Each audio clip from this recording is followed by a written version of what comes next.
Poem, The Plate. I woke up before you, and like a good wife I made you breakfast. I knew if I didn't there'd be a fight. I needed peace so much. I needed to feel calm. I needed to feel alright.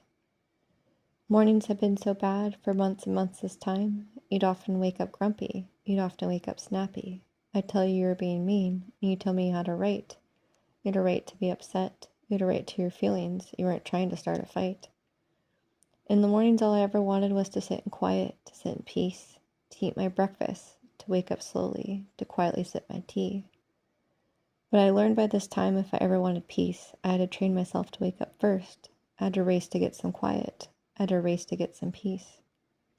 I learned I always had to make you breakfast too, for if I didn't, you'd be offended, for if I didn't, you'd be mad, and my calm would be gone, because then I'd have to placate you, peace no longer to be had. That morning I got up early, I did my morning routine, and when you finally got up, your eggs were ready, but I still wanted quiet. I still wanted peace. You didn't like that. It made you so upset, especially when I didn't do what you wanted, and I asked you to stop talking. Please be quiet. I love you. Please give me peace. You loved to shame me for wanting quiet, for wanting peace, always saying with me something was quite wrong. Always tell me I was cold and distant, that I wasn't normal, that I didn't quite belong.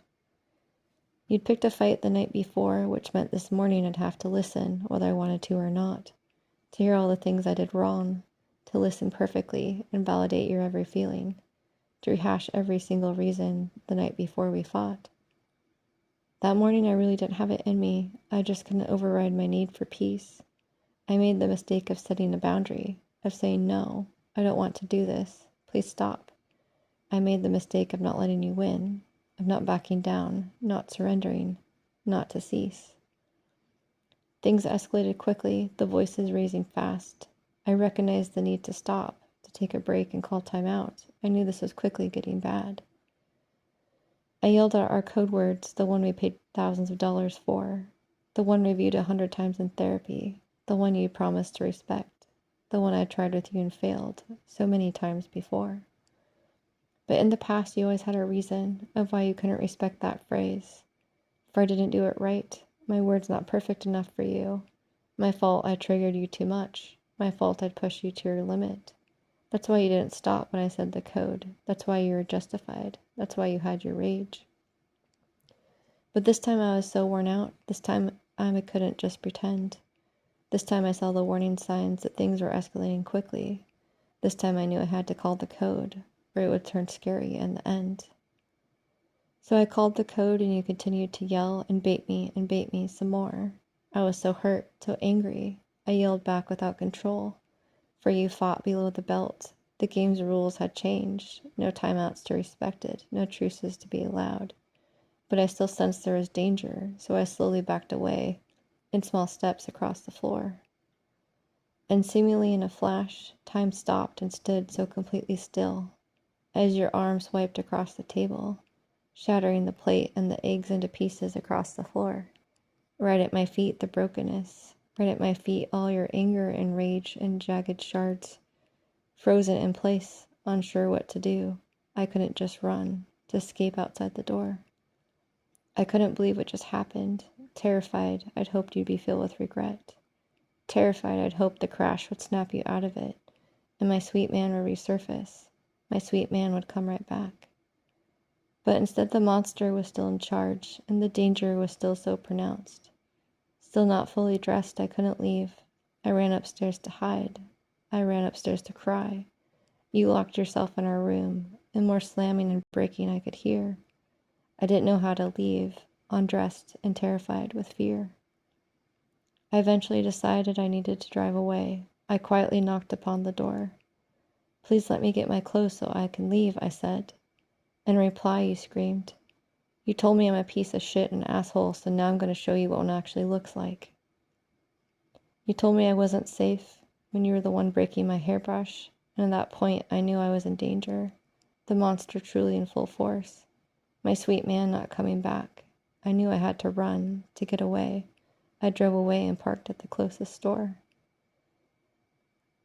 The sobs came in full force, the panic was released. Safe only in that moment, my breath came back. Breathe in, breathe out. safe as I could be. I called an online friend to talk me off the ledge. I knew not to tell a real-life friend, for if they knew the truth, they wouldn't let me go back to you. They'd tell me I'd have to leave. I still loved you so much, I wasn't ready to pack and leave. I had faith my sweet man would soon return.